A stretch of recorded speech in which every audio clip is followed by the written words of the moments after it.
not yet reached the levels of attention, global attention that he has now, obviously. But let's go back 8 years to see both in the 400 Class 1 record run. That he is fit. Clean start for Class 1 400 meters, and Jeremy Gonzalez is defending champion in the yellow, moving fast on the outside. Usain Bolt. He's using his 20.58 speed to take the race to the defending champion. Bolt moving well, left side to the screen, right side to the screen. Is the defending champion, Jeremy Gonzalez. The half mile left back of it. On the outside, Bolt with the speed, coming forward, the smooth running of Jeremy Gonzalez.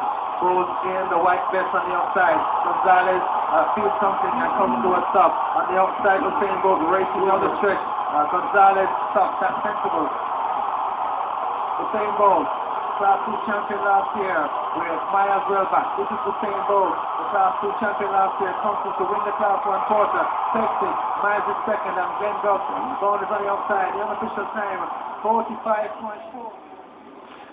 A fine win there by Bolt, flashing back to 2003 when he won there. And a quick projection for Bolt. So much has been made about his all-conquering effort so far in the sprint.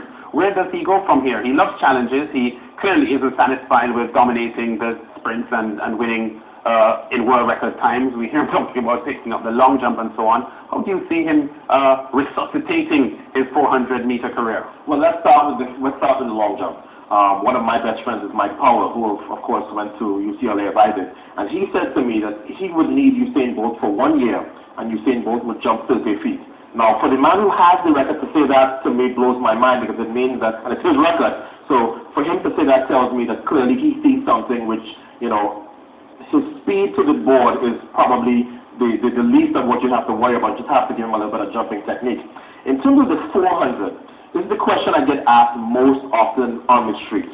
People want to know, okay, so we're a little bored by seeing Bolt killing everybody. What is he going to do next? I think that we are going to see Usain in London repeat as Olympic champion at 100 and 200, and then he will then go after being the first man ever to run under 43 seconds for 400 meters. And then I think it opens up good possibility, because now, if the Jamaicans come around, as we see Gonzalez with a new Jamaican record and rising to prominence now, if the Jamaican 4x4 can get their act together, now they have Usain Bolt to bring in possibly in Rio as the Olympic champion of 400, and now we will see USA versus Jamaica at 4x4, which I think has been really missing. I feel like Jamaica needs to step up more in that 4x4. The women are doing a good job, continue to, but the men have slipped a little since the days of Davian Clark and Rockwood Martin and Gregory Horton. Yeah. It's time that the Jamaican team step back up, because the US has been running away with championships of late. Yes, that's true. And you mentioned earlier on this week, Atto, about Usain Bolt, and you are fairly happy that you have retired and not having to contend with him. Similar sentiments coming today from Frankie Fredericks, the outstanding Namibian ex-Olympic and World Championship medalist, the former world champion as well over 200 meters. He told reporters in London this weekend that he is fairly happy that he isn't running now. Here he is, Frankie Fredericks, saying in London this weekend, there are some great challenges out there, but I feel sorry for them. A bit growing up and being born in the same era as Usain Bolt. So Frankie Fredericks is happy that he has retired and he does not have to race against Usain Bolt. Well, Frankie's in the same boat that I was in. We were both in the race with Michael Johnson in Atlanta, so we know what 19.32 when you are having a 19.6 or a 19.7 night, 19.8 night in my case feels like. But that was just once. And Frankie, people forget, the only race Frankie Fredericks lost to Michael Johnson in 1996 was that race that night. There were 3 other races that year, and he won them all. But what we see with Bolt is that he continues to just thrash the rest of the world.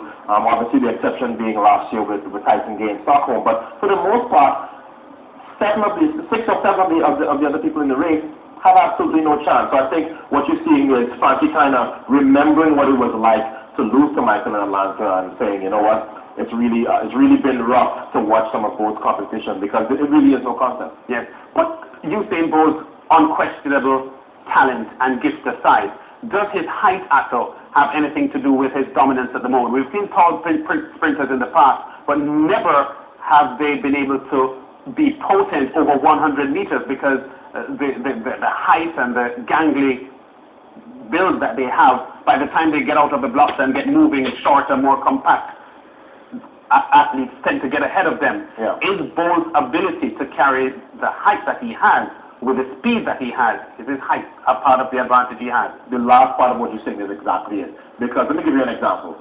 Francis Obikwelu, the silver medalist from 2004, is 6 feet 4 and 3/4 of an inch, right? So he's just at Bo's height. But his personal best is 9.86 or 9.87. So what's the difference in the 9.8 and the 9.58 that Bolt has run? The difference is, it's the height, absolutely. And you see, even when you look back at the video, you see Bolt's height and how gangly he is. But it's not just that. He had the turnover of somebody my height, 5'9", 5'10", and that combination is why he can run 19.19 and 9.58. So people look at it and go, wow. Both are tall guys. Maybe the guy to break his record is somebody 6'5" or 6'6". Maybe you start looking at a basketball player. Not so. Most of the tall guys are not able to turn their legs over that much. Okay. Oh boy. The boys and girls high school Grace Kennedy ISA Championship is hot at the National Stadium. The medal relays are coming up. Here were the latest point standings that you would have gotten. Jamaica College ahead with 206 points. Kingston College next on 195. Then Calabar on 169. The last in the girls we had, Homewood, the defending champions, 206. And Edwin Allen, 205. 206 to 205, 1 point separating them with the relays and so on to come. Sprint relays, medal relays, and the 4x4, and a couple of field events as well. So it really is intense going into the closing hours of the championship. We'll be back here on Sportsmax with more.